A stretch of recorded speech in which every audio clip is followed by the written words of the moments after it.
મહાદેવ કેમ છે વિદ્યાર્થી મિત્રો? મજામાં? લાસ્ટ લેક્ચરમાં આપણે એક નવા ચેપ્ટરની શરૂઆત કરી હતી, 13મું ચેપ્ટર ન્યુક્લિયસ, અને ન્યુક્લિયસ વિશે બેઝિક માહિતી મેળવવાનો પ્રયત્ન કર્યો હતો. બરાબર. આજના લેક્ચરમાં આપણે ન્યુક્લિયસના પરિમાણની ચર્ચા કરવાના છીએ. પરિમાણમાં શું આવે તો કે ત્રિજ્યા આવે, બરાબર, એનું કદ આવે, એની ઘનતા આવે, એના વિશેની ચર્ચા છે. આજના લેક્ચરમાં એક બીજો અગત્યનો ટોપિક પણ શીખવાનો છે, દળ ક્ષતિ, mass defect. That is very important. બાકી શરૂઆતની ચર્ચા બધી ઠીક છે, ન્યુટ્રોનની શોધ કઈ રીતે થઈને આવી બધી વસ્તુ કેવી છે કે એક્ઝામિનેશનના પોઈન્ટ ઓફ વ્યૂથી બહુ ઇમ્પોર્ટન્ટ નથી.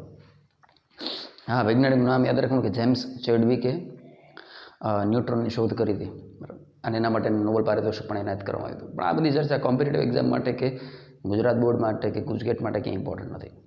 ઇમ્પોર્ટન્ટ છે હું કહું કે આ ઇમ્પોર્ટન્ટ છે એટલું આવડવું જોઈએ, એ કમ્પલસરી દરેક વિદ્યાર્થીને કન્સેપ્ચ્યુઅલ માહિતી હોવી જોઈએ. અને એમાં જે cut to cut ditto to ditto બધું લખ્યું છે એ બધું જાણવું જરૂરી નથી. સારું, તો સ્ટાર્ટ કરીએ. ન્યુટ્રોનની શોધ કઈ રીતે થઈ એનાથી થોડીક બેઝિક માહિતીથી આપણે શરૂઆત કરીએ. ન્યુટ્રોનની શોધ પાછળનું મુખ્ય કારણ છે સમસ્થાનિકો.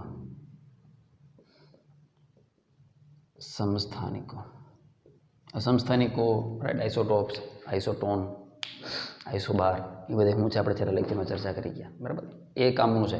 કોમ્પિટેટિવ એક્ઝામ જેડબલ્યુ નીટમાં એના બેઝડ ક્વેશ્ચન પૂછાઈ ગયા છે. ગુજરાત બોર્ડમાં પણ પૂછાવાની પૂરેપૂરી સંભાવના. એટલે એ એક ટોપિક વ્યવસ્થિત કરજે ખાસ, બરાબર.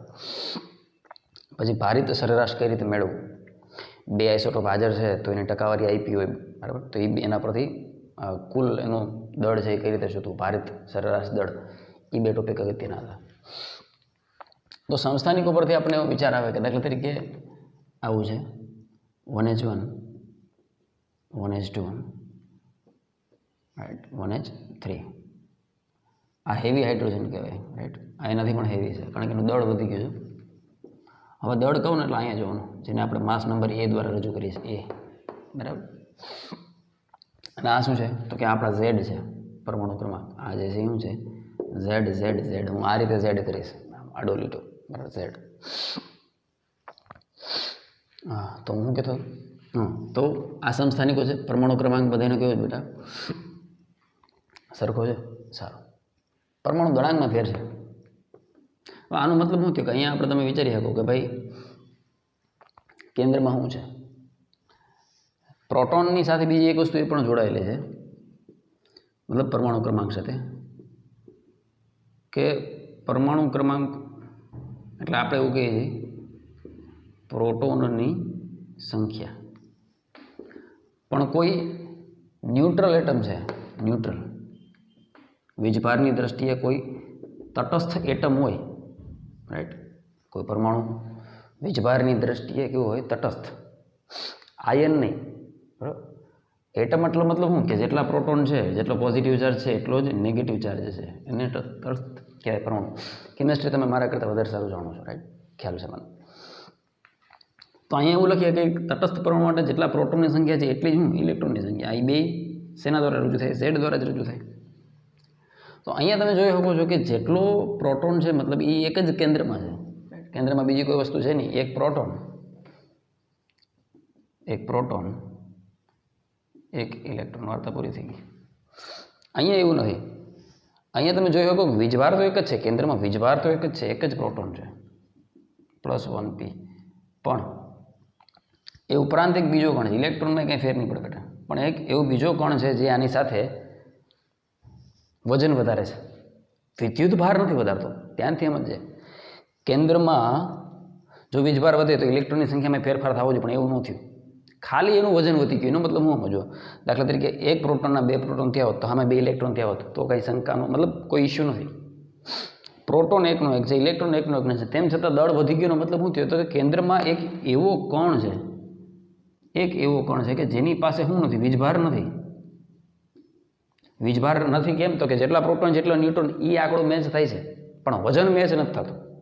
ઓતરેશ ભાઈ, ત્યારથી વૈજ્ઞાનિકોને ડાઉટ ગયો કે નક્કી કેન્દ્રમાં કોઈ પ્રોટોન સિવાય પણ બીજું કોઈ પ્રાણી હોવું જોઈએ, અને એ પ્રાણી એવું છે કે જેની પાસે કોઈ શું નથી, વીજભાર નથી. એ વાત ફાઇનલ છે. વૈજ્ઞાનિક પ્રયોગો દ્વારા એ તો ચેક કર્યું હતું કે જેટલા પ્રોટોન છે મતલબ જેટલો ધન વિદ્યુતભાર છે એટલો જ ઋણ વિદ્યુતભાર છે, એમાં કોઈ ઇસ્યુ નથી. તો દળ કેમ વધી જાય ભાઈ? તો કે નક્કી આની અંદર કોઈક એવું કણ હોવો જોઈએ કે જે કેવું છે, વીજભાર રહિત છે, વીજભાર રહિત, ન્યુટ્રલ. અને ન્યુટ્રલ પરથી જેનું નામ આપવામાં આવ્યું ન્યુટ્રોન. જેમ આ ON લાગે છે ને પાછળ, ON પ્રોટોન, ON ઇલેક્ટ્રોન, એમ ન્યુટ્રોન, રાઈટ. તો આ રીતે વૈજ્ઞાનિકો મજબૂર થયા વિચારવા માટે કે કેન્દ્રમાં ન્યુક્લિયસમાં પ્રોટોન ઉપરાંત પણ બીજા એક જીવનો વસવાટ છે અને એ જીવની ખાસિયત છે કે વીજભાર રહિત છે. બરાબર, સારું. સાબિત કરવું જરૂરી હતું કે વીજભાર રહિત છે, સાબિત કરવું જરૂરી હતું. ઓકે. બીજું એ પણ જાણવા મળ્યું કે એ જે કણ છે એ સ્લાઇટલી ભારે પણ છે. કેના કરતાં? પ્રોટોન કરતાં. આપણે શરૂઆત કરી પહેલાં લેક્ચરમાં પ્રોટોનના ન્યુટ્રોનના દળ લખ્યા હતા, તેમાં તમે જોયું છે, માર્ક કર્યું છે કે પ્રોટોનના દળ કરતાં ન્યુટ્રોનનું દળ કેવું છે? સ્લાઇટલી વધારે છે. સારું. હવે ચેડવિક સાહેબે જે પ્રયોગો કર્યા એની આછી પાતળી ઝલક ફટાફટ આપી દઉં. એમણે બેરિલિયમ ઓક્સાઇડ નામના તત્વ પર આલ્ફા કણોનો મારો ચલાવ્યો. આલ્ફા કણો એટલે શું? આ વસ્તુ યાદ રાખજે. 2He4, 2He4 હેલિયમ પરમાણુનું ન્યુક્લિયસ એટલે આલ્ફા કણ. યાદ રાખજે, લખવું હોય તો લખી લેજે. હિલિયમ પરમાણુનું ન્યુક્લિયસ એટલે કહેવાય આલ્ફા કણ. આલ્ફા કણની ખાસિયત છે કે હાઇડ્રોજન જે છે, હાઇડ્રોજન કરતાં એનો પરમાણુ ક્રમાંક ડબલ છે. યાદ રાખજે, એટલે મતલબ વિદ્યુત ભાર ડબલ. પ્રોટોન કરતાં અથવા હાઇડ્રોજન કરતાં હેલિયમનો વિદ્યુત ભાર કેવો? વિદ્યુત ભાર 2 ગણો. લખવું હોય તો લખી નાખજે ને યાદ રાખજે, આલ્ફા કણનો વિદ્યુત ભાર જે છે એ 2 છે. જો 2 આ 1 છે એટલે વિદ્યુત ભાર ડબલ છે, દળ 4 ગણું છે. ઉતરે છે બેજામાં? હા કે ના? તો આલ્ફા કણ માટે લખીએ કાંઈ, આલ્ફા કણ માટે વિદ્યુત ભાર કેના જેટલો? તો કે 2 ટાઈમ્સ પ્રોટોનના જેટલો. અને પ્રોટોનનો વિદ્યુત ભાર કેટલો છે? તો કે 1.6 ગુણાકારમાં 10⁻⁻19 કુલમ. પ્લસ ઇલેક્ટ્રોન હોય તો માઇનસ આવે, પ્રોટોનમાં તેટલો વિદ્યુત ભાર પ્લસ આવે. રાઈટ.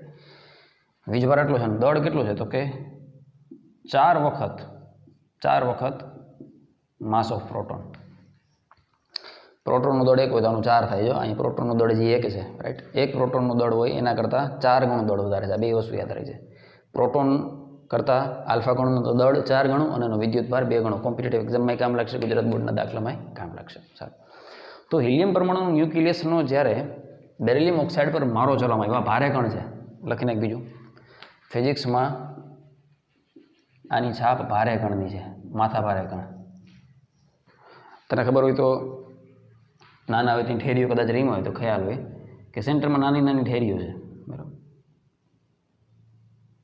પછી આપણો દોસ્તાર કે આમાંથી એક ઠેરી બહાર કાઢવાની, જેમ કે આ ઠેરીને આપણે બહાર કાઢો, આપણે અહીંયા બહાર ઊભા છીએ, બધા આપણે મિત્રો ઊભા છે, આપણે રમીએ. પછી આપણે શું કરીએ?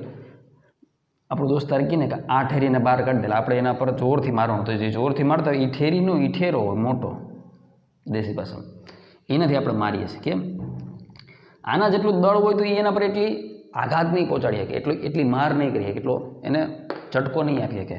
પણ જે વજનદાર છે, જે ભારે છે, દાખલા તરીકેથી મારે પ્રોટોનને કાઢવો છે તો ધ્યાન કીજો, આલ્ફા કણનું દળ પ્રોટોનના દળ કરતાં 4 ગણું છે. આને જ્યારે હું આના પર ઘા કરીશ, આ આલ્ફા કણનો જ્યારે હું મારો આવા કોઈ ન્યુક્લિયસ પર ચલાવીશ તો એ અંદરની વસ્તુને બહાર કાઢી નાખશે, ફટ કરતી. પ્રોટોનને અહીંથી બહાર કાઢવાથી કાઢી નાખી. કેમ? તો કે આનું દળ આના કરતાં 4 ગણું છે. તો જ્યારે પણ ફિઝિક્સમાં કોઈ વસ્તુને તોડવાની વાત આવે, કોઈ વસ્તુ, કોઈ દાખલા તરીકે ન્યુક્લિયસને તોડવું છે, આને શેનાથી તોડવું, આના પર શેનો ઘા કરવો? તો કે આલ્ફા જેવા ભારે કણનો શું કરો? ઘા કરો. ઉતરે પેજમાં? હા કે ના? ચલો લખવા. આમાં કંઈ લખવા જેવું લાગે તો લખીને પછી આને હું ભૂસી નાખું ફટાફટ. કંઈ યાદ રાખવા જેવું લાગતું હોય તો લખી લે, બાકી એમાં કંઈ બહુ ચોપડીમાં બધું લખેલું છે. પેજ નંબર 440 પર આ બધું લખેલું છે. બરાબર, સારું. તો પહેલી વસ્તુ તો એ આપણે જાણવા મળી કે બેરિલિયમ ઓક્સાઇડ પર જ્યારે આપણે અહીં દાખલા તરીકે બેરિલિયમ ઓક્સાઇડનું ઓલું છે તો આલ્ફા કણનો જ્યારે આપણે મારો ચલાવતા હતા તો ચેડવિક સાહેબને એવું જાણવા મળ્યું કે એમાંથી એક વિકિરણનું ઉત્સર્જન થયું. શેનું ઉત્સર્જન થયું? વિકિરણ. અને વિકિરણ તમે જાણો છો, વિકિરણ શું છે? વિકિરણ શું છે? તો કે વિકિરણ ઉર્જાનું એક ભાગ છે, તરંગ છે. આપણે હમણાં ચેપ્ટર પૂરું કર્યું પહેલાનું ચેપ્ટર 11મું ચેપ્ટર વિકિરણ અને દ્રવ્યનો દ્વૈત સ્વભાવ. તો ત્યાં આપણે શીખાતા આઇન્સ્ટાઈન સાહેબે આપણે કીધું કે ફોટોન ભાઈ એક એવો પાર્ટિકલ છે. વિકિરણનો બેઝિક પાર્ટિકલ શું? ફોટોન. વિકિરણ શેનું બનેલું છે? ફોટોન બનેલું. અને ફોટોન પાસે શું નથી? વિદ્યુત ભાર નથી. હે ને? વીજભારની દ્રષ્ટિએ તટસ્થ કણ છે ફોટોન. તો ચેડવિક સાહેબે વિચાર્યું કે આમાંથી જે વિકિરણનું ઉત્સર્જન થયું, દાખલા તરીકે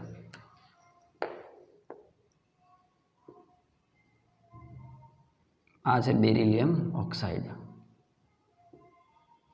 આના પર જ્યારે હું માર્યા આલ્ફા કણો ઘા કર્યા તો આપણને જાણવા મળે છે કે આમાંથી શું નીકળ્યા?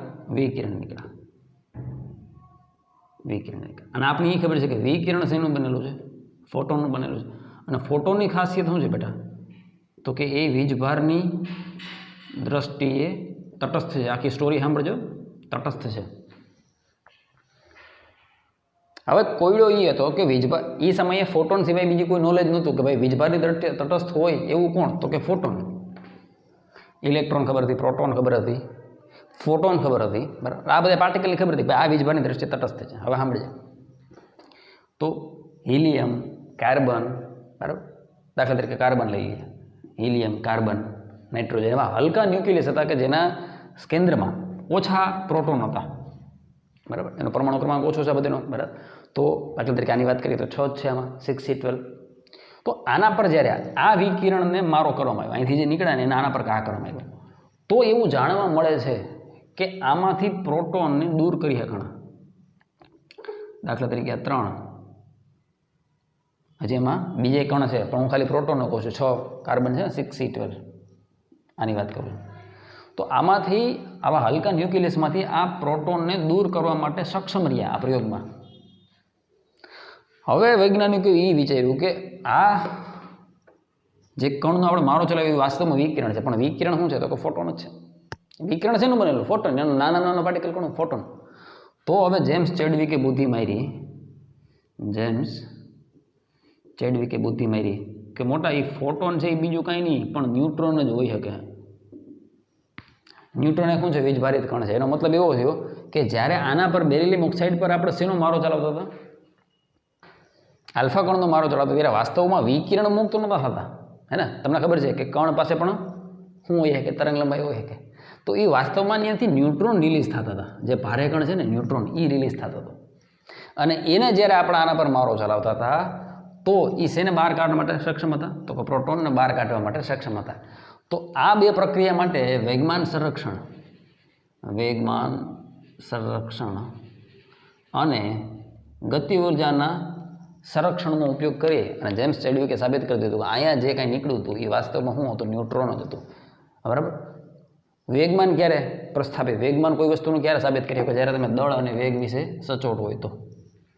એનો મતલબ કે આના દ્વારા જે દળ મળ્યું હતું બરાબર બંધ બેસતું હતું અને એનાથી ઓલો તાળો મળી ગયો. શેનો તાળો મળી ગયો? તો કે 1H2 અને 1H3માં જે વધારાનું માસ હતું એ આ એક ન્યુટ્રોનના પૂર્ણ ગુણાંકના શેમાં હતું? મલ્ટિપ્લિકેશનમાં હતું.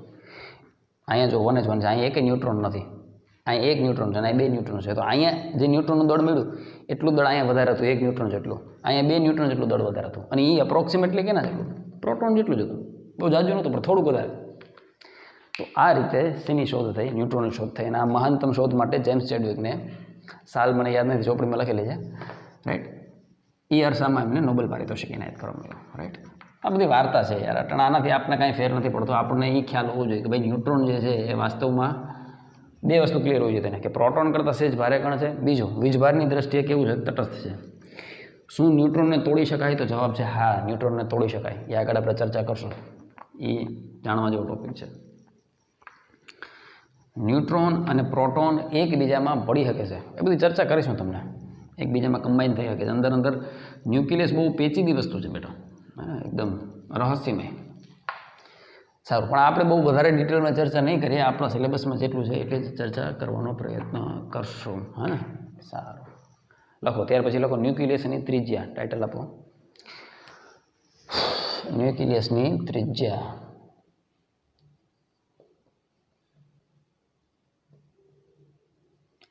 આ સૂત્ર કામનું છે, ટોપિક એ કામનું છે. હવે આજથી લેક્ચર અહીંથી આપણો ચાલુ થયો હવે કાયદેસર ન્યુક્લિયસની ત્રિજ્યા. અહીંયા ત્રિજ્યા માટેની સંજ્ઞા છે કેપિટલ આર. અત્યારે ટેક્સ્ટમાં એક સૂત્ર આપેલું છે કે ભાઈ ન્યુક્લિયસની ત્રિજ્યા કાયમ માટે આર રહેશે. આર બરાબર R0 a⁻⁴ બરાબર, જ્યાં R0 બરાબર અચળાંક છે બેટા 1.2 ફર્મી, અથવા ફર્મી એટલે કેટલા થાય તો કે 10⁻15 મીટર. 1 ફર્મી એટલે કેટલું? 10⁻15 મીટર. આ અચળાંક છે બરાબર, બધા માટે કોમન રહેશે. સારું. તથા એ શું છે બેટા તો કે પરમાણુ દળાંક. પરમાણુ દળાંક બરાબર, અથવા ન્યુક્લિયોન્સની સંખ્યા. જો ન્યુક્લિયોન એટલે શું ખબર? આ ન્યુક્લિયસ છે, ન્યુક્લિયસ. એની અંદર પ્રોટોની છે, એની અંદર ન્યુટ્રોની છે, પણ આની અંદર જેટલાય કણ છે ને બધા કણને ન્યુક્લિયોન કહેવાય. શું કહેવાય? ન્યુક્લિયોન. ગુજરાતીમાં લખાય ન્યુક્લિયોન બરાબર, જાજા એટલે ન્યુક્લિયોન્સ. તો વાસ્તવમાં ન્યુક્લિયોન શું છે તો કે પરમાણુ દળાંક છે. હું એમ કહું કે ભાઈ 6C12 છે, આમાં ન્યુક્લિયોન્સની સંખ્યા કેટલી? તો ન્યુક્લિયોન્સની સંખ્યા 12 આવે. આ શું છે તારો પરમાણુ દળાંક એ. પણ હું કહું કે પ્રોટોનની સંખ્યા કેટલી? તો એ Z. હું એમ કહું ન્યુટ્રોનની સંખ્યા કેટલી? ન્યુટ્રોન અંક. તો એમાંથી ઝેડની બાદ બાકી 39 પેજમાં. હા કે ના? પણ હા ગમટે ન્યુટ્રોન પ્રોટોન એવો શબ્દ ન વાપરવો હોય તારે. ચોખવટ ન કરવી કે ન્યુક્લિયસમાં કેટલા ન્યુટ્રોન પ્રોટોન છે, ટોટલ આંકડો વાપરવો હોય તો પરમાણુ દળાંકની જગ્યાએ ટોટલ ન્યુક્લિયસ એવું વાપરી શકાય બરાબર. પરમાણુમાં ન્યુક્લિયોન્સની કુલ સંખ્યા એ એટલે શું તો કે ન્યુક્લિયોન્સની કુલ સંખ્યા જેટલા. ન્યુક્લિયોન્સ એટલે શું? પ્રોટોન અથવા ન્યુટ્રોન ગમે એક. અને ન્યુક્લિયસની કુલ સંખ્યા એટલે શું? પરમાણુ દળાંક. હું એમ કહું ન્યુક્લિયોનની ચર્ચા છે એટલે પ્રોટોનની હોઈ શકે, ન્યુટ્રોનની હોઈ શકે બરાબર. ન્યુક્લિયોન હા ગમટે બધાય. સારું. ચોપડીમાં સૂત્ર વિશે બહુ ખાસ આપ્યું નથી, પણ આપણે સાબિત કરવું તો કરી શકીએ. જો એમાં કંઈ છે નહીં, સિમ્પલ વસ્તુ છે. આપણી પાસે વોલ્યુમનું સૂત્ર છે. આપણી પાસે શેનું સૂત્ર છે? વોલ્યુમનું સૂત્ર છે. હવે આપણે આને શું માનેલું છે? આને શું માનેલું છે? અચળ અચળ હું ન્યુક્લિયસને કેવું માનેલું છે? રાઉન્ડ શેપમાં માનેલું છે. સારું. તો રાઉન્ડ શેપમાં માનેલા વસ્તુનું કદ કેટલું થાય? તો કદ બરાબર થાય 4/3 πr ઘન બરાબર. આ શેના માટેનું સૂત્ર છે? વોલ્યુમ. વોલ્યુમ માટેનું સૂત્ર છે 4/3 πr ઘન. 39 પેજમાં. હા કે ના? સારું. બીજું આપણને આ સૂત્ર ખબર છે, ઘનતા બરાબર શું થાય? તો કે ઘનતા બરાબર થાય દળના છેદમાં કદ. ઘનતા બરાબર શું થાય? દળના છેદમાં કદ જ થાય રાઈટ. સારું. આના પરથી ρ ઇઝ ઇક્વલ ટુ આપણી પાસે ઇક્વેશન છે માસ અપોન વોલ્યુમ. થોડુંક આછું થતો જાય નહીં? અહીં પૂર લો. આટલી વસ્તુ પહેલાં કોપી કરી લે. આ શું છે? આ સૂત્ર આધારે કાયમ માટે યાદ રાખવું. This is most important equation. Text બુકમાં સાબિતી નથી, પણ ઇઝી છે, હમણાં કરાવી દઉં. હું ઇંક પૂર લો તો આમાંથી તો એટલું કોપી કરી લે. પણ સૂત્ર જે યાદ રાખવાનું છે એ આ છે.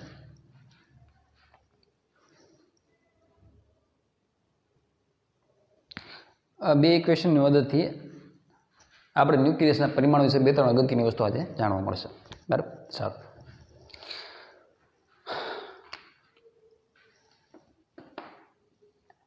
હા હવે બરાબર. તો કદનું સૂત્ર આ છે. બીજું એ છે કે ρ is equal to mass upon volume થાય. હા એ શાંતિથી જો. આ પરમાણુ શું છે? પરમાણુ દળાંક છે, અને એ સીધું ન્યુક્લિયસની સંખ્યા પર આધારિત છે. એટલે ભાઈ હું તને એમ કહું કે ન્યુક્લિયસની સાઇઝની આપણે ચર્ચા કરી છે. ન્યુક્લિયસ કેટલું મોટું છે? એક ઘરમાં 5 મેમ્બર રહેતા હોય તો ઘરની સાઇઝ એ પ્રમાણે હોય. પણ એક ઘરમાં 50 મેમ્બર રહેતા હોય તો ઘરની સાઇઝ એ પ્રમાણે હોય. એક ઘરમાં 90 લોકો રહે છે તો સાઇઝ એ પ્રમાણે સીધી વાત છે ને યાર. તો ન્યુક્લિયસમાં કોણ રહે છે? તો કે ન્યુક્લિયસમાં 2 પ્રાણી રહે. હવે ન્યુક્લિયસમાં ન્યુક્લિયોન્સ રહે, એટલે 2 આવી ગયું, પ્રોટોન અને ન્યુટ્રોન. આ કે ના? આ કે ના? તો સીધી વાત છે, જેમ ન્યુક્લિયોન્સની સંખ્યા વધે, પરમાણુ દળાંક જેમ વધે, એમ ન્યુક્લિયસની સાઇઝમાં પણ ફેરફાર થવો જોઈએ, એના કદમાં પણ ફેરફાર થવો જોઈએ. આવે જ ફિલિંગ હું કહેવા માગું છું? આ કે ના? એનો મતલબ કે કદને સીધે સીધું ત્રિજ્યા સાથે સમપ્રમાણતાનો સંબંધ થયો કે નહીં? એલા ભાઈ, ન્યુક્લિયસ આપણે ગોળા જેવું ધારીએ છીએ, તો એનું કદનું સૂત્ર આ છે. તો હું એમ કહું કે જેમ ન્યુક્લિયોન્સની સંખ્યા વધે, ઘરમાં રહેવાવાળા વ્યક્તિની સંખ્યા વધે, એમ ઘરની સાઇઝ વધે, અને ઘરની સાઇઝ વધે તો સ્વાભાવિક છે એ ત્રિજ્યા શું થાય? મોટી થતી. અરે ગોળો મોટો થતો ત્રિજ્યા મોટી થતી જાય ને. હા કે ના? આનો આપણે ઉપયોગ કરી શકીએ કે ન કરી શકીએ? અરે યાર, આનો આપણે ઉપયોગ ન કરી શકીએ?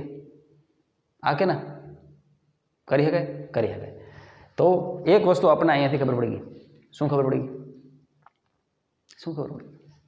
એ કે આ ખબર પડી ગઈ એમને કે કદ જે છે આ 4/3 πr³ એ કેના સમપ્રમાણમાં હોવું જોઈએ? આની સંખ્યાના પ્રમાણે. બીજું, જેમ હું વધતું જાય, લોકોની સંખ્યા વધતી જાય, એમ લોકોનું દળ વધતું જાય. એટલે ભાઈ 5 ન્યુક્લિયન્સ હોય તો એનું દળ એ પ્રમાણે હોય, ન્યુટ્રોન અને પ્રોટોન. 50 થઈ ગયા તો એનું દળ એ પ્રમાણે વધી ગયું. પછી શું? 92 થઈ ગયા. દાખલા તરીકે 92 U-235 છે, યુરેનિયમ છે, તો એમાં 92 વ્યક્તિઓ છે ન્યુક્લિયસમાં. 92 ઉતરેશ ભાઈ, એમાં ખાલી 92 તો પ્રોટોન છે. ટોટલ ન્યુક્લિયન્સ તો 238. દાખલા કે 92 238 ચર્ચા કરતા તો પ્રોટોન ન્યુટ્રોન બધા ભેગા થઈને 238 છે ન્યુક્લિયન્સની સંખ્યા, પરમાણુ દળાંક. ઉતરેશ ભાઈ, પછી કાર્બનની ચર્ચા કરતા 6C12 એને 12 જ જણાના સાચવવાના છે. ઓલા 238 તો સ્વાભાવિક છે એ પ્રમાણે ફેરફાર થાય.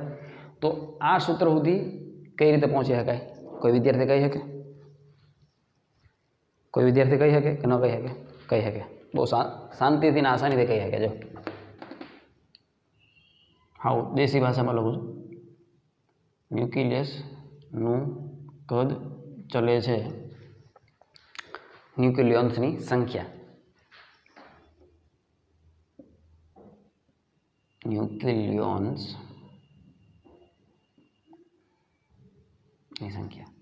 અને ન્યુક્લિયોન્સની સંખ્યા વધે તો સ્વાભાવિક છે એના સમપ્રમાણમાં એનું દળ હોય ને. ન્યુક્લિયસનું દળ એના એટલે ભાઈ એમ કહું 5 જણા રહ્યા તો એનું દળ એ પ્રમાણે હોય. 50 જણા તો દળ વધ્યું ને. એનો મતલબ કે ન્યુક્લિયસનું જે કદ છે એ સીધે સીધું શેના પર આધાર છે? ન્યુક્લિયસની સંખ્યા શેનાથી પ્રભાવિત થાય? આનાથી, મતલબ આ પરમાણુ દળાંક એનાથી ફેરફાર થાય. સંખ્યા વધતી ગઈ તો સ્વાભાવિક છે પરમાણુ દળાંક શું વધતો જાય. તો ન્યુક્લિયસનું કદ સીધું સમપ્રમાણમાં છે પરમાણુ દળાંક. બસ હોશિયાર છોકરો આટલા પરથી સૂત્ર તારી દે. હા, મજા આવે છે આ વસ્તુ તારવાની, આનંદ આવે. હવે કદનું તું જાણસ, શું જાણસ? તો કે 4/3 πr³ ઇઝ પ્રપોઝનલ ટુ પરમાણુ દળાંક. શેનાથી આપણે રજૂ કરીએ છીએ? એથી. પરમાણુ દળે લખીએ એક તો ઉતરે માસી લખીએ. આ તો મેં તને હેલી ભાષામાં સમજાવવા માટે કીધું. એટલે ભાઈ ફિલિંગ આવે છે કે નથી આવતી? મેં શું કીધું? એક મોટો ગોળો છે, એની અંદર 5 વ્યક્તિ રહેતા હોય, તેનું કદ ત્રિજ્યા એ પ્રમાણે હોય. 50 રહેતા તે પ્રમાણે. તો સંખ્યા વધે એમ સાઇઝ વધી, એ વાત તો આપણને ખબર પડી. બીજું, સંખ્યા વધવાની સાથે દળે વધે ને બેટા. કોમન સેન્સ છે યાર આમાં. આ 2 વસ્તુ તો કોઈ પણ માણસ સમજી શકે. અભણ માણસ સમજી. તું તો નાનપણથી હોશિયાર છો ને? હા, તો પછી હાલ R³ ને તમે કરતા બનાવો તો શું થાય? તો કે આ બાજુ આવી જાય, 3 ઉપર આવી ગયું ના છેદમાં 4π બરાબર. એ હવે ફિઝિક્સનો નિયમ છે કે ભાઈ જેટલા અચળાંક આવતા હોય દર વખતે, દુનિયાનું કોઈ પણ ન્યુક્લિયસ લઈ લે એના કદનું સૂત્ર તો 4/3 πr³ જ રહે. આરમાં ફેરફાર થાય. 4/3 π તો હરખું જ રહે ને. એટલે એ અચળમાં આવે. રેડી? હવે તમને ખબર છે જ્યારે સમપ્રમાણતા નીકળશે ત્યારે શું આવી જાય? ત્યાં સમપ્રમાણતાનો અચળાંક આવી જાય. વાહ ભાઈ વાહ. તો અહીંયાથી 2 વસ્તુ થઈ. એક તો ઘનમૂળ કાઢ્યું. પહેલાં આપણે ઘનમૂળ કાઢીએ એટલે અહીં શું થઈ ગયું? તો કે R ચલે છે 3/4π, આની 1/3, અને આ એ છે એની શું થઈ ગયું બેટા? 1/3 થઈ ગયું. વાહ ભાઈ વાહ. આ બધું અચળ જે છે એને R0 તરીકે લઈ લે. અચળાંક શું લઈ લીધો? R0. તો કે R બરાબર R0 a⁻⁻. મોસ્ટ ઇમ્પોર્ટન્ટ સૂત્ર આ રીતે સાબિત કરી શકે. મજા આવે એટલે બાળક બીજું કંઈ હોય નહીં. ના કે ચોપડીમાં તો સીધું સ્વીકારી શકીએ કે ભાઈ આ સૂત્રનો ઉપયોગ કરી શકવાનો, પણ કોમ્પિટિટિવ એક્ઝામ માટે કામનું છે. 1 2 3 4 વસ્તુ. આ બે વસ્તુ તો બહુ કામ સમજાણે નહીં યાર. તો આ તો પાડે એક આ છે અમે ફોનમાં આ જ પાડીએ છીએ કે રેડી. સરસ. આ બે પાસે એકબીજાના સમપ્રમાણમાં જોયું. હા એમ એટલે આવી ગયું આ સૂત્ર. અને R0 શું છે એ બધું મેં પહેલાં જ કહી દીધું. R0 તો કે 1.2 ફર્મી. આ છે ને એ ઓન એન એવરેજ દરેક ન્યુક્લિયસ માટે આ જે અચળાંક છે એ અંતર છે, એક પ્રકારનું અંતર છે. ફર્મી એટલે અંતરથી બેટા અંતર. પરમાણુ દળાંકની તો ક્યાં કંઈ એકમની ચર્ચા નથી ને. હા કે ના? આ શું છે? અંતરની વાત છે. આટલા અંતર. તો આ એક કોન્સ્ટન્ટ તરીકે સ્વીકારેલી વસ્તુ છે. શેના તરીકે સ્વીકારેલી? કોન્સ્ટન્ટ તરીકે વસ્તુ સ્વીકારેલી. રેડી. સારું લ્યો. અને પરમાણુ દળાંક અથવા જે ન્યુક્લિયસની સંખ્યા છે એને એકમ નથી. હા, બાકી જે ન્યુક્લિયસ તમે દર્શાવો દળ એને પાછો એકમ હોય. આ તો આંકડો છે એ એટલે શું? ન્યુક્લિયસની સંખ્યા એટલે એને એકમ નથી. આ મરવી નાખની ક્યાંય. હાલો રેડી. સારું. હવે અહીંયા આવી આ સૂત્રમાં. હવે ધ્યાનથી જોયું, મજા આવશે. આ ઘનતા શેની છે? આ ઘનતા શેની? ન્યુક્લિયસની ઘનતા. ન્યુક્લિયસ એક નક્કર વસ્તુ છે, ઠોસ વસ્તુ છે. તો અહીંયા હું લખી નાખું કેપિટલમાં N, ρ N, એટલે ન્યુક્લિયસની ઘનતા થઈ ગઈ. તો માસ એ કોનું આવે? ન્યુક્લિયસનો આવે. છેદમાં વોલ્યુમ જો ને ન્યુક્લિયસનો આવે. વાહ ભાઈ વાહ. રહો. તો ρ N બરાબર ન્યુક્લિયસનું દળ ના છેદમાં ન્યુક્લિયસનું કદ. વાહ ભાઈ. હવે દળનું સૂત્ર મેં તને પહેલાં લખ્યું ખબર. હું એમ કહું કે એક પરિવારમાં 5 જણા છે.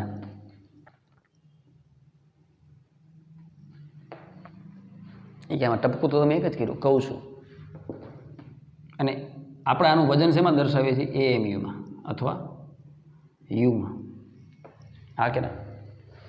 તો એકનું દળ આટલું હોય તો પરિવારમાં કેટલા સભ્યો છે? તો કે ન્યુક્લિયસની સંખ્યા જેટલા સભ્યો છે. પ્રોટોન ન્યુટ્રોન બધાય થઈ જે સરવાળો મારો એ ન્યુક્લિયસની કુલ સંખ્યા થાય. પણ એના તો તમે શું કહ્યું? પરમાણુ દળાંક. એટલે એનો મતલબ કે એક વ્યક્તિનું દળ U હોય. એક વ્યક્તિનું દળ કેટલું હોય? U હોય. તો આમાં એ વ્યક્તિનું દળ કેટલું થાય? આમાં ટોટલ એ વ્યક્તિઓ છે. તો દળ કેટલું થયું બેટા? તો કે A ગુણાકારમાં 1 AMU. મને AMU લખવાની આદત છે, તું U લખજે. બરાબર. U લઈ તો શું ફેર પડે? બે એક જ છે. પણ ઓલું મજા આવે, એટોમિક માસ યુનિટ એમ ફિલિંગ આવે. એટલે A ગુણાકારમાં 1 AMU. બરાબર. સારું. મેં ખબર ઉદાહરણ આપ્યું 50 kg છે. તો 50 kg શું છે? 1 kg નું 50 વખત પુનરાવર્તન છે. તો ન્યુક્લિયસનું કુલ દળ છે શું? 1 AMU નું એ વખત પુનરાવર્તન છે. રેડી. સારું. ન્યુક્લિયસનું કદ શું છે? તો કે આ સૂત્ર 4/3 πr ક્યુબ. પણ હવે એ r ની જગ્યાએ આ r મૂકવું પડશે. એટલું યાદ રાખજે. એટલે હું સૂત્રમાં સીધો જ ફેરફાર કરું છું. 4/3 પાઈ r ક્યુબ છે ને એની જગ્યાએ હું આવું લખીશ r0 a⁻1/3. કોઈ વિદ્યાર્થી 1/3 ભૂલ ન થાય. r ની જગ્યાએ બેટા આપણે શું લખી નાખ્યું? r. એનો શું થઈ ગયું બેટા? ઘન થઈ ગયો. બરાબર. કૌંસમાં લખવાનું કારણ r बराबर r0 a⁻1/3. राइट. ओके. चलो अभी प्रक्रिया को आगे बढ़ाएंगे. इसके लिए हमको ये पूछना पड़ेगा. तो हम पूछ डालते हैं. आमी जे तो साहब गीत गाऊँ साहब? ये तो गाता જ નહીં. મહેરબાની તમારી. ઓકે સોરી બસ. તો કયું ગીત ગાઉં? એ કે સાહેબ હાવ હાચું કહો. હા બોલ સાહેબ હાવ હાચું કહી દો. બોલ ને સાહેબ કે તમે ગીત જ ન ગાતા ક્યાંય એને કોઈ દી ન ગાતા. આવું ન કહેવાય કોઈ મોટે મોટું.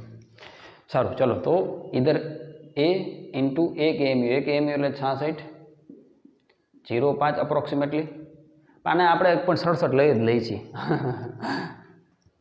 બરાબર. કેજી. કારણ કે AMU ને શેમાં કન્વર્ટ કરી નાખ્યા? આ તો એ તો આંકડો છે. રેડી. પછી 4/3 આ પાઈ. અમુક અમુક રેફરન્સમાં પાઈને 22/7 ની ગણતરી કરેલી છે. થોડુંક પરફેક્ટ આન્સર આવે એના માટે. આપણે બહુ પરફેક્શનના આદિ નથી. સમજ્યો ને? તો કન્સેપ્ટ આવડવો જોઈએ. 4/3 પાઈ. પછી R0 નો શું થઈ જાય? ઘન થઈ જાય. R0 નો ઘન થઈ ગયો. અને અહીંયા ઘાતની ઘાતનો ગુણાકાર થાય. 1/3 ગુણાકારમાં 3 એટલે તબડો તબડો દેવ થઈ ગયો. ખાલી હોય તો હું એ. વાહ ભાઈ. હોશિયાર છોકરો સમજે એલા પરમાણુ દળાંક જેનો મોટો આધાર હતો એ તો કેન્સલ થઈ ગયો. એનો મતલબ કે લગભગ દુનિયાના દરેક ન્યુક્લિયસની ઘનતા સરખી રહે. આમાં એક જ વસ્તુ છે, 4/3 અચળ, પાઈ અચળ, R0 તો અચળ છે બધા માટે, 1.2 ફર્મી એ અચળ, 1 એમયુનો દળ અચળ છે. વાહ ભાઈ વાહ. એટલે હું કીધું કે લગભગ ન્યુક્લિયસની ઘનતા જે છે એ કેવી છે, સરખી. એટલા માટે આંકડો તારે યાદ રાખવાનો છે. 2 ગુણાકારમાં 10⁻17 જેવો આવશે. ગણતરી કરી લેજો, એપ્રોક્સિમેટ આવે તો હાલ છે. તો ρn બરાબર આ તગડો ઉપર ગયો એટલે 3 ગુણાકારમાં 1.6605 ગુણાકારમાં 10⁻27 કેજી, 4 પાઈની જગ્યાએ 3.14. R0 શું છે? 1.2 નો ઘન થશે બેટા. શું થશે બેટા? 1.2 નો ઘન અને 10⁻15 જેનો ઘન કરો એટલે 15×3 45. 10⁻45 ઘાત. આને જ્યારે તમે સોલ્વ કરશો મારી દીકરી વાલી તો અપ્રોક્સિમેટલી જે ઘનતા છે 2 ગુણાકારમાં 10⁻17 ઘાત ઘનતા. એટલે 17 ઘાત ઘનતા હું મગજ નથી કામ. આ જે ઘનતાનું મૂલ્ય છે ન્યુક્લિયસ એ અપ્રોક્સિમેટલી 2 ગુણાકાર 10⁻17 ઘાત કેજી પર મીટર ક્યુબ આવે છે. કેજી પર મીટર ક્યુબ. તારી એનસીઆરટીમાં એક વાક્ય લખેલું છે, આન્સર તું આપજે. ડેન્સિટી ઓફ વોટર છે અપ્રોક્સિમેટલી કંઈક 10⁻³ છે કેજી પર મીટર ક્યુબ. કેજી પર મીટર ક્યુબ 10⁻³ ઘાત કેજી પર મીટર ક્યુબ ઘનતા પાણી. તો પાણી કરતાં ન્યુક્લિયસ 10⁻14 ઘાત ગણું વધારે ભારે થયું કે નહીં? 10⁻14 ઘાત. આના કરતાં આ 10⁻14 ઘાત ગણું વધારે ભારે થયું કે નહીં? આની 17, આની 3, 14 ઘાત. આનો મતલબ શું થયો? હું પાણી કરતાં ન્યુક્લિયસ ભારે છે? એવું નથી.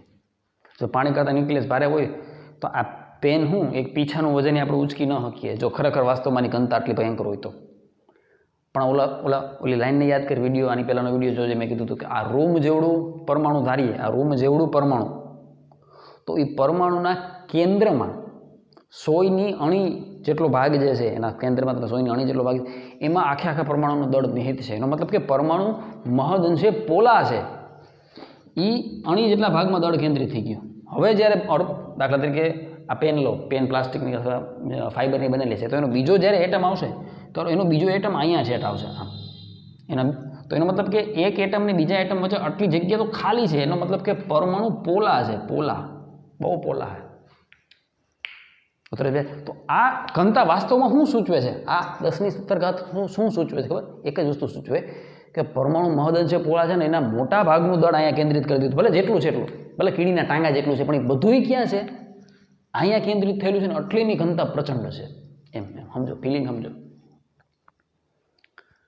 આવડી મોટી વસ્તુ છે એને હું આમ ફૂંક મારી આમ નાનકડા પોઈન્ટમાં કન્વર્ટ કરી દઉં તો આ બાજુનો ભાગ બધો ખાલી થઈ ગયો. એ બધું દળ ક્યાં આવી ગયું? ત્યાં. તો એ દળ, એ જે વસ્તુ નાનકડા ભાગમાં આવી, એ વસ્તુ પોતે કેટલી પ્રચંડ ઘનતાવાળી થઈ ગઈ. જે રૂમમાં એક વ્યક્તિ ઊભો ન રહી શકતો એમાં તમે 100 વ્યક્તિને ઉભાર કરી દો તો શું થાય? એ રૂમની ઘનતા વધી ગઈ. અત્યારે ભેજામાં હા કે ના?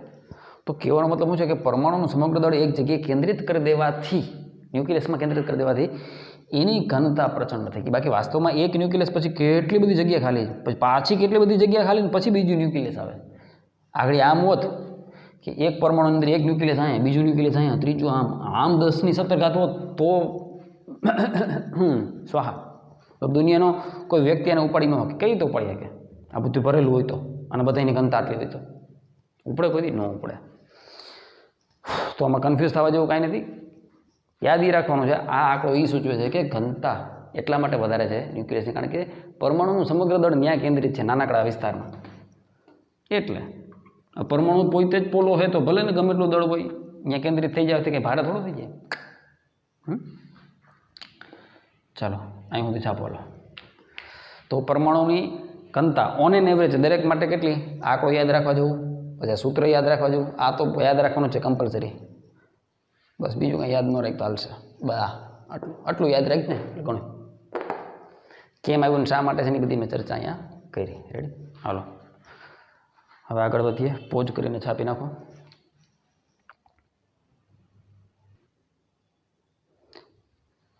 અરે ભગવાન, વિડીયો આખો જો ભાઈ બચ્ચા પાર્ટી મેં તમને આખો દાખલો સમજાવી દીધો છે, પણ હવે આ વિડીયો પોઝ થઈ ગયો તો બોલો ખ્યાલ નથી મને. फिर से समझाना पड़ेगा भाई, फिर से समझाना पड़ेगा। केवा नसीब से मजूरी करवानी, डबल मजूरी करवानी।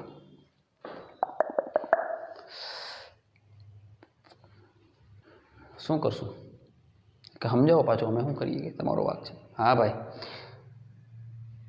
અરે યાર આખી લિંક વિખાઈ ગઈ।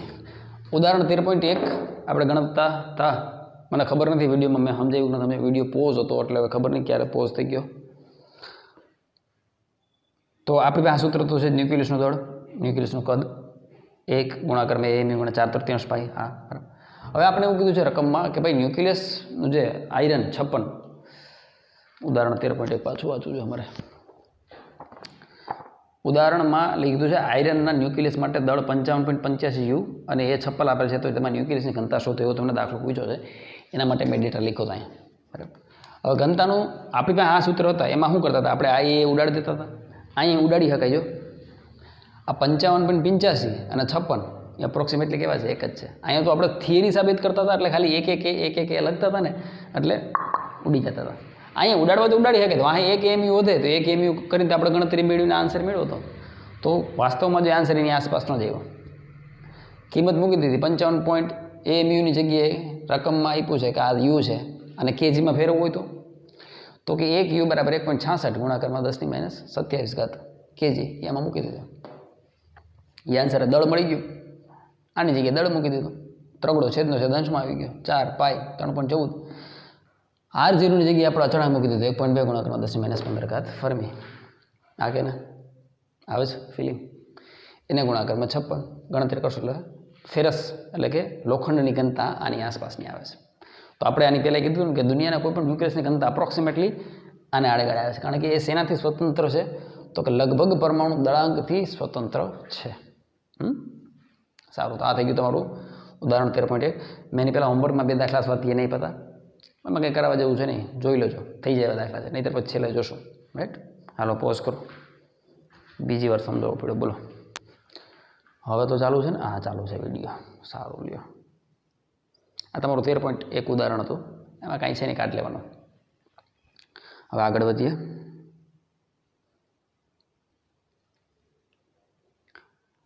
ત્યાર પછીનો ટોપિક છે, ચોપડે ખોલી રાખો, 13.4 હે ને, મસ્ત ટોપિક છે 13.4, બહુ ઇમ્પોર્ટન્ટ, બહુ કામનો।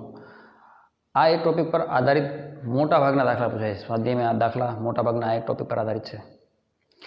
દળ ઉર્જા શું છે, અથવા દળ અને ઉર્જા વચ્ચે શું સંબંધ છે, અને ન્યુક્લિયસની બંધન ઉર્જા બાઇન્ડિંગ એનર્જી શું છે એની ચર્ચા કરશું। પહેલાં તો ન્યૂટન શું આઇન્સ્ટાઈન સાહેબે આપણને જે દળ અને ઉર્જાનો સંબંધ સમજાવ્યો એ સમજવાનો પ્રયત્ન કરીએ। માસ એનર્જી, દળ ઉર્જા, આવું તારી એનસીઆરટીમાં લખેલું છે। વાસ્તવમાં દળ છે ને એ ઉર્જાનો જ એક પ્રકાર છે કે હે શું બોલી રહ્યા છો સાહેબ તમે, એવું હું નથી કહેતો, આવું રિએક્શન હમણાં મેં જેવું આપ્યું ને એવું જ જે તે સમયે સાયન્સ સોસાયટીએ પણ આઇન્સ્ટાઈન સાહેબને આપ્યું હતું બરાબર। અને જે ફેમસ ઇક્વેશન છે E=mc², એનો થોડું ઘણું આજે ચર્ચા કરશું। જો હું તને એમ કહું, હું તને શું કહું, મારી પાસે આ એક કપડું છે બોર્ડ સાફ કરવા માટેનું રાઈટ, આનો એક નાનકડો ટુકડો, આ નાનકડો ટુકડો જ્યાંથી મેં કાપી નાખ્યો, નાનકડો ટુકડો, આ ટુકડો હું આમાંથી પહેલાં આનો ભાગ હતો આનો કાપી નાખ્યો, તો સ્વાભાવિક છે આના દળમાં કંઈક હું ફેરફાર થયું છે। હવે હું આમ કરી આ ટુકડો કાપીને ફેંકી દઉં એમ, અને હું તને એમ કહું કે હવે આ કપડાની ઉર્જામાં કંઈક ઘટાડો થયો છે, દળ બોલવાની બદલે હું એમ બોલું કે આ કપડાની ઉર્જામાં કંઈક ઘટાડો થયો છે, તો તમને લાગે સાહેબને આટા થોડાક ઢીલા થઈ ગયા છે, એવું લાગે ફિઝિક્સ ભણાવીને સાહેબ નહીં કે આટા હવે ઓછા થઈ ગયા છે। ખરેખર સાહેબે એવું બોલવું જોઈતું હતું કે આ કપડામાંથી એક નાનકડો ટુકડો કાપીને ફેંકવાથી આનું દળ ઓછું થયું। વાસ્તવમાં બે એક જ છે બેટા, એક જ સિક્કાની બે બાજુ છે, દળ છે કે ઉર્જા।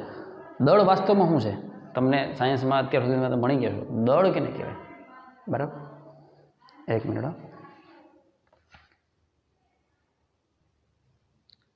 હા તો ચર્ચા કરતા હતા દળ અને ઉર્જાની કે ભાઈ દળ અને ઉર્જા એક જ સિક્કાની બે બાજુ છે, બરાબર. હવે એવું સમજીએ કે એવું મેં શા માટે ન કીધું કે એ કપડાનું દળ ઓછું થઈ ગયું. એ આપણી રૂટીન ભાષા છે કે ભાઈ એનું દળ ઓછું થઈ ગયું, કાંઈ 1 ગ્રામ 2 ગ્રામ જે કાંઈ ઓછું થયું. વાસ્તવમાં દળ શું છે તો કે દાખલા તરીકે આપણા શરીરને એક આપણે બીબુ માનીએ. બીબુ ઇન ધ સેન્સ કે એક એવી વસ્તુ કે જેમાં આપણે માંસ, મજ્જા, લોહી, હાડક એવું બધું ભરેલું છે, બરાબર. વાસ્તવમાં એ છે તો શું બધું કણ જ ને. આ બધું શું છે? કણ જ છે. મોબાઈલ, બોર્ડ, એ કંઈ પણ વસ્તુ લઈ લે એ કાંઈ દળ ધરાવે છે તો વાસ્તવમાં એ શું છે તો કે અનંત કણોનું બનેલું છે તો કણ જ. નાનામાં નાનો પાર્ટિકલ શું આવશે તો કે એમાં છેલ્લે આવશે ઇલેક્ટ્રોન જ આવવાનું. છેલ્લે કોઈ પણ વસ્તુ લઈ લો તમે એનું બંધારણ તમે જોવા જાઓ તો અહીંયા ઇલેક્ટ્રોન પ્રાપ્ત થવાનું. તો હવે સમજો કે દળ અને ઉર્જા એ શું છે. વાસ્તવમાં ઉર્જાનું એક પ્રત્યક્ષ સ્વરૂપ છે દળ. ફીલ કરી શકે એવું દળ છે. વાસ્તવમાં ઉર્જાનું એક કેવું સ્વરૂપ છે? પ્રત્યક્ષ સ્વરૂપ, હે ને. એનું ફોર્મેશન છે, એની ટાઈપ છે. આવે જ ફિલિંગ કે નથી ખબર પડતી? હું એમ કહું કે આ ભાઈનું દળ બહુ વધારે છે તો ઓબ્વિયસલી એની પાસે એનર્જી વધારે જઈ છે. હું એમ કહું કે આ ભાઈનું દળ ઓછું છે તો ઓબ્વિયસલી એની પાસે એનર્જી ઓછી જઈ છે. આ વસ્તુ હું નથી કહેતો, સાયન્સે સાબિત કરેલી વસ્તુ છે કે વાસ્તવમાં દળ એ ઉર્જાનું જ શું છે? પ્રત્યક્ષ સ્વરૂપ છે. અને તમે જાણો છો સમગ્ર બ્રહ્માંડમાં ઉર્જાનો એક જથ્થો કેવો છે? નિશ્ચિત છે. ન તો ઉર્જા પેદા થાય કે ન તો ઉર્જાનો નાશ થઈ શકે. ઉતરે ભાઈ, જ્યારે વ્યક્તિને બાળી નાખવામાં આવે, વ્યક્તિ ગુજરી જાય પછી એને બાળી નાખવામાં, અલગ અલગ શાસ્ત્રમાં અલગ અલગ ટેકનિક છે. આપણે હિન્દુ શાસ્ત્રની વાત કરીએ આપણે બાળી નાખ તો વ્યક્તિ તું જોજે હાવ ધરતીમાં મળી જાય. શેમાં? રાખના કણ સ્વરૂપે. શેના સ્વરૂપે? કણ સ્વરૂપે. તો એનો મતલબ એ છે કે જ્યારે વ્યક્તિને બાળવામાં આવે છે ત્યારે એના સમગ્ર શરીરના કણો સળગે છે અને એ ઉર્જા આપણે લાકડામાંથી ઉડાઈને વ્યક્તિને બાળી દઈએ, બરાબર. તો લાકડાની સાથે સાથે આખો કણો બધા બળાવે છે અને શું થાય? એ તાપ સ્વરૂપે ઉર્જા બ્રહ્માંડમાં પડી જાય. પણ છેલ્લે એની સાબિતી સ્વરૂપે પ્રત્યક્ષ શું મળશે? નાના નાના રાખના કણો વધશે અને એ સમયાંતરે માટીમાં શું થઈ જાય? વિલુપ્ત થઈ જાય. એટલે કે માટીમાં પડી જાય. જીવતા હેતા સુધી શરીર છે, સ્વાહા થયા પછી તો માટી જ કિંમત છે. પોટલીમાં ભરાય એટલી માટી. અત્યારે વ્યક્તિ ઊભો હોય તો 5-7 ફૂટનો વ્યક્તિ લાગે, ગુજરી જાય પછી સ્વાહા. તો કહેવાનો મતલબ શું છે કે ઉર્જાનું એક પ્રત્યક્ષ સ્વરૂપ શું છે? દળ છે. એનો મતલબ કે દળને ઉર્જામાં અને ઉર્જાને દળમાં ફેરવી શકાય. એ કોઈને ખબર નહોતી. આઇન્સ્ટાઈને પહેલી વાર કીધું અને એટલા માટે એને કહેવાય છે એનો વિશિષ્ટ સાપેક્ષવાદ. હે ને. ઇક્વેશન લોકોને એવું છે કે E=mc² ઇક્વેશન છે. એનો મતલબ શું થાય ખબર? ડાબી બાજુ કોઈ પદ છે, ડાબી બાજુ કોઈ પદ છે ને જમણી બાજુનું પદ લખો એનો મતલબ તમે શું કરો ખબર? તમે દળને ઉર્જામાં કન્વર્ટ કરો છો. એવું થયું ને? આ તમારી પાસે દળ છે ને એને તમે ઉર્જામાં કન્વર્ટ કરો છો. આપણે ઊંધું શીખવાનું, ઉર્જાને દળમાં કન્વર્ટ કરવાની છે. તો શું કરવું પડે? સૂત્રમાં શું ફેરફાર કરવો પડે? તો કે સૂત્ર તારે આમ લખવું પડે, M=E/c². આવે છે ફિલિંગ? ઉર્જા છે એને આપણે શેમાં કન્વર્ટ કરવું છે? દળમાં. અમારી પાસે અમુક ઉર્જા છે, તે ઉર્જા ભાગ્યા c² કરું. c એટલે શું? તો કે પ્રકાશનો વેગ. જ્યારે હું એને પ્રકાશના વેગથી ભાગી નાખીશ, એ ઉર્જાને જ્યારે હું પ્રકાશના વેગથી ભાગી નાખીશ તો મને મળશે કાંઈક દળ. મને અવશ્ય મળશે કાંઈક દળ, ડેફિનેટલી. આ આઇન્સ્ટાઈનનું સૂત્ર હતું. પણ આમાંથી ઈને જ્યારે કરતા બને ત્યારે E=mc² બનાવાયું. અણુબોમ્બ ફૂટ્યો. આઇન્સ્ટાઈને આ ઇક્વેશન બનાવવા માટે આઇન્સ્ટાઈન સાહેબને મહત્તમ અફસોસ હતો કે આ ઇક્વેશન ખોટું શોધાઈ ગયું. કેમ? અણુબોમ્બ ફૂટ્યો ત્યારે આપણી પાસે દળ હતું. દળ. એ દળને શેમાં કન્વર્ટ કરી નાખ્યું? એનર્જીને. બોમ્બ એટલે શું? દળ હતું ને. તો આ દળ ક્યાંથી મેળવ્યું? આ ઇક્વેશન પરથી મેળવેલું દળ છે. ઉતરે છે ને? તો માસને એનર્જીને માસમાં કન્વર્ટ કરી શકાય શેની મદદથી? આ ઇક્વેશનની મદદથી. તો કહેવાનો મતલબ શું છે કે આઇન્સ્ટાઈન સાહેબે એવું કીધું કે વાસ્તવમાં દળ ઘટી ગયું એમ કયો, એનો મતલબ ઉર્જા ઘટી ગઈ એવું સમજી શકાય. એનો એમ કહું ઉર્જા ઘટી ગઈ એનો મતલબ એવું થયું કે દળ ઘટી ગયું. આ બે હવે સિનોનિમસ છે. આટલું હું તને ખાલી સમજાવું, એટલું યાદ રાખ. આટલી વાર્તામાં તને બીજું કાંઈ સમજાણું ન સમજાણું, પણ એટલું તું યાદ રાખ કે હું એમ કહું કે દળ ઓછું થઈ ગયું એનો મતલબ કે નક્કી ઉર્જા ઓછી થઈ ગઈ. તમે શરીરમાં ફીલ કરજો, તમારું શરીરમાં તમારું વજન ઘટી જાય તો તમને જોજો વીકનેસ ફીલ થાય. તમારી દાખલા તરીકે તમારું વજન 50 kg છે, તમે બીમાર પડ્યા, બરાબર. હાવ દેશી ઉદાહરણ દરેક વ્યક્તિને સમજમાં આવશે. 50 કિલો તારું વજન હતું, તને તાવ આવ્યો તો બીમાર પડી ગયો, તારું વજન 45 કિલો થઈ ગયું, ઓટોમેટિક આપણે વીકનેસ ફીલ થાય. જેમ જેમ આપણે પાછું આપણું વજન ગેઇન કરશું આપણી ઉર્જામાં વધારો થાય. આવે છે ફિલિંગ? રાઈટ. તો આપણે રિયલ લાઈફમાં એ વસ્તુ સમજીએ છીએ પણ ક્યારેય મેથેમેટિકલી સાબિત નહોતા કરી શક્યા, અથવા કોઈને ખબર જ નહોતું કે ભાઈ દળ અને ઉર્જા તો અલગ અલગ આસ્પેક્ટ વિચારતા હતા. સમજે છે? સારું. તો આ ઇક્વેશનનો મતલબ એવો છે કે mass is equal to capital E upon c², જ્યાં E શું છે ઊર્જા અને c છે પ્રકાશનો વેગ. રાઈટ, આ કે ના? Very good.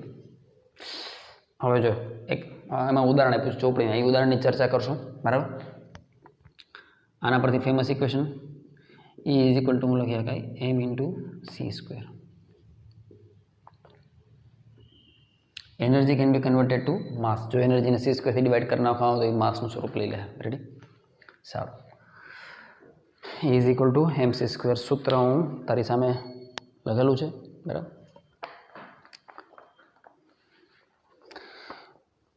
ઉદાહરણ 13.2, 1 ગ્રામ દ્રવ્યના સમતુલ્ય ઉર્જાની ગણતરી કરો. હાવ બેઝિક એક્ઝામ્પલ છે, પણ એના પરથી આના પછીનું જે એક્ઝામ્પલ હું ગણાવીશ, જે ચોપડીમાં આપ્યું છે 13.13, એ એનો આધાર આના પર જ છે. બરાબર, તો 1 ગ્રામ દ્રવ્યના સમતુલ્ય ઉર્જાની તમારે ગણતરી કરવાની છે. 1 ગ્રામ, હવે આપણી પાસે ઇક્વેશન છે, ઉદાહરણ 13.2, 1 ગ્રામને સમતુલ્ય ઉર્જા. સાંભળજો, સમતુલ્ય એટલે ગ્રામ હવે શેમાં કન્વર્ટ થઈ જાય? ઉર્જામાં કન્વર્ટ થઈ જાય. એનો મતલબ 1 ગ્રામ આ પૃથ્વી પરથી ઓછું થઈ ગયું તો આ પૃથ્વીને કંઈક ઉર્જા મળશે. એક વ્યક્તિનું શરીર આપણે બાળી નાખ્યું, રાખ થઈ ગઈ, તો બાકીની જે ઉર્જા હતી ક્યાં ગઈ? તો કે એ તાપ સ્વરૂપે વાતાવરણમાં પડી ગઈ, અગ્નિ સ્વરૂપે વાતાવરણમાં પડી ગઈ, પણ પડીને નીકળી, માણાના બોડીમાંથી નીકળી ઉર્જા. સમજમાં આવે? દળ ઓછું થયું મતલબ ઉર્જા મુક્ત થઈ. હવે કોઈક દળ પ્રાપ્ત કરે, મતલબ બ્રહ્માંડની ઉર્જા એમાં હમાણી થોડી. અરે કોમન સેન્સ યાર. દળ ઘટ્યું એનો મતલબ શું? ઉર્જા મુક્ત થઈ. મારું 50 કિલો વજન હતું, ઘટીને 5 કિલો થયું, મતલબ મારા શરીરમાંથી ઉર્જા ઓછી થઈને તો ક્યાં ગઈ? મુક્ત થઈ વાતાવરણમાં. હા કે ના? હા. 1 ગ્રામ ને સમતુલ્ય ઉર્જા ઇક્વેશન આપી પાસે ઇઝ ઇક્વલ ટુ mc². 1 ગ્રામ, બરાબર, એને ગુણાકારમાં c². ગ્રામને શું લખે તો કે 10⁻³ kg.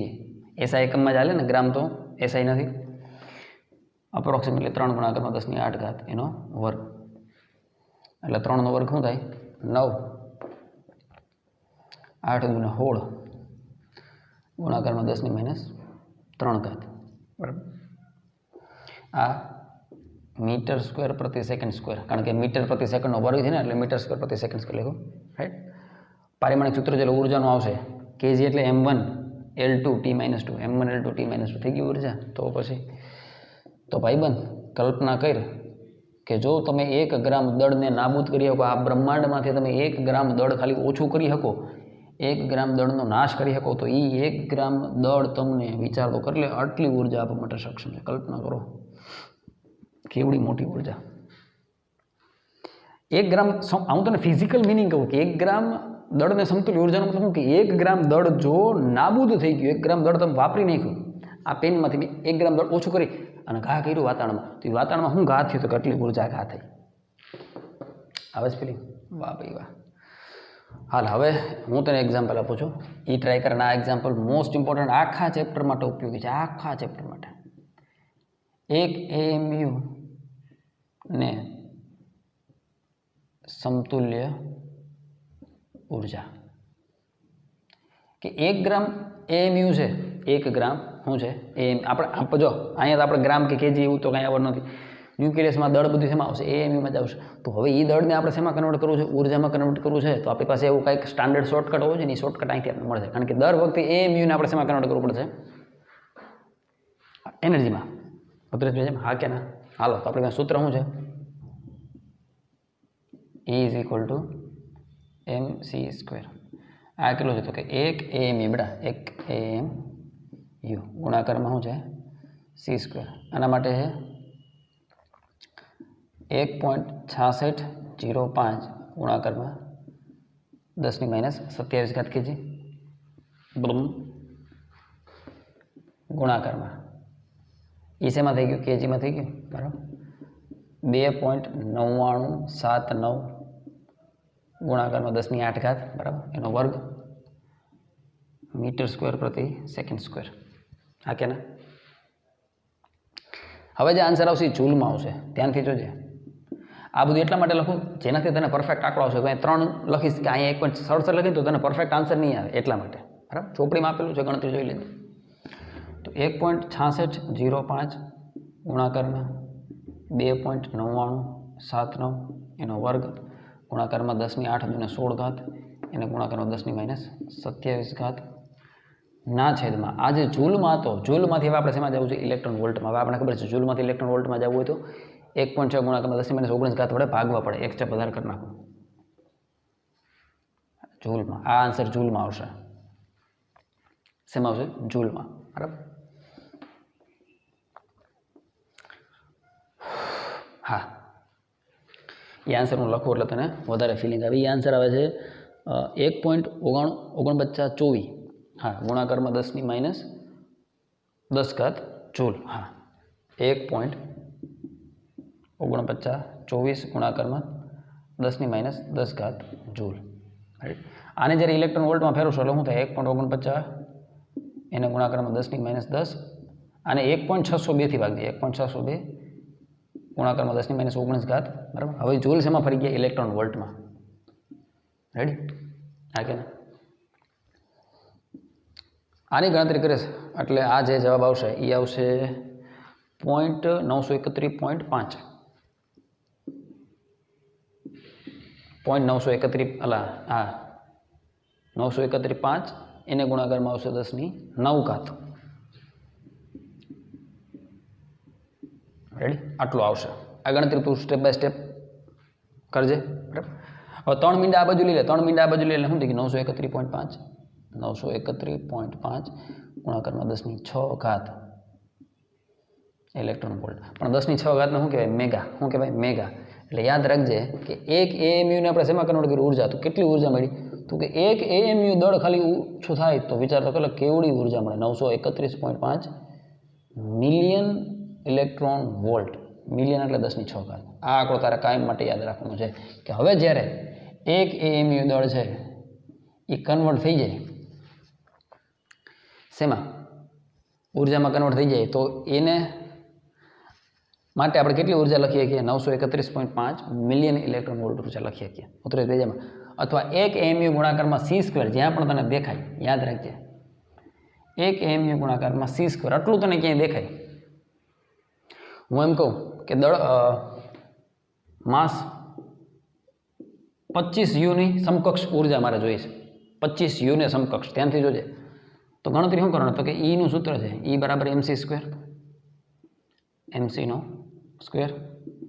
હવે એમ શું છે? તો કે 25 u એના ગુણાકારમાં c² આવ્યું. એટલે આને આમ લખાય ને 25 ગુણાકારમાં 1 u એના ગુણાકારમાં c². હવે જો આવ્યું એ જ પદ આવે છે 1 u વાળું પદ. આખી ગણતરી. હવે તને ખબર છે 1 u ગુણાકારમાં c². ત્યાં તો શું લખીએ કાંઈ? તો કે 25 ગુણાકારમાં 931.5 મેગા ઇલેક્ટ્રોન વોલ્ટ. આ સીધો તારો યુ શેમાં ફરી ગયું? ઉર્જામાં ફરી ગયું. રેડી? એટલે જ્યાં તને 1 AMU ઇન્ટુ c² દેખાય, 1 AMU ઇન્ટુ c² દેખાય. કારણ કે ઉર્જાને કન્વર્ટ કરવા માટે સૂત્ર એક જ છે. શું? અલા દળને ઉર્જામાં કન્વર્ટ કરવા માટે શું? તો કે દળ ગુણાકારમાં c². તો આ જે દળ હતું 1 AMU એને જ્યારે મેં ઉર્જામાં કન્વર્ટ કરી નાખ્યું તો c² થી ગુણ્યા તો મને આટલી ઉર્જા મળી. તો હું એમ કહું કે 25 u દળને ઉર્જામાં ફેરવું તો 25 u માટે ગણતરી શું થાય? mc². એમ ની જગ્યાએ 25 u એના ગુણાકારમાં c². પણ તે પહેલેથી જ 1 u ઇન્ટુ c² ને તો તમે શેમાં ફેરવી નાખ્યા છે? મેગા ઇલેક્ટ્રોન વોલ્ટમાં. એટલે આ જ્યાં દેખાય 1 u ઇન્ટુ c², આની જગ્યાએ શું લખી નાખવાનું? સીધું 931.5 મિલિયન ઇલેક્ટ્રોન વોલ્ટ. એટલે સીધો જવાબ આ બેનો ગુણાકાર કરી નાખ એટલે જવાબ સીધો શેમાં આવી ગયો? મિલિયન ઇલેક્ટ્રોન વોલ્ટમાં તારો જવાબ આવી ગયો. હા કે ના? વાહ ભાઈ વાહ. તો આ એક ગણતરી તારે કાયમ માટે યાદ રાખવાની છે કે 1 AMU ને સમતુલ્ય ઉર્જા કેટલી થશે? તો કે 1 AMU માંથી જે ઉર્જા આપણને મળે છે એ કેટલી છે? 931.5 મિલિયન ઇલેક્ટ્રોન વોલ્ટ.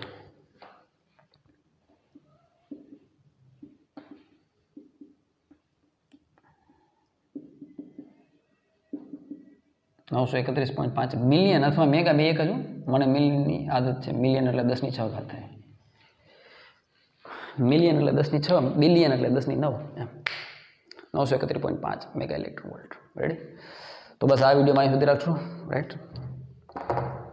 વધારે આવતા લેક્ચરમાં ચર્ચા કરશું. દળ ક્ષતિ માસ ડિફેક્ટ શું છે એ આના પરથી સમજાય. કારણ કે એમાં વારે ઘડિયાનો ઉપયોગ આવશે. રાઈટ?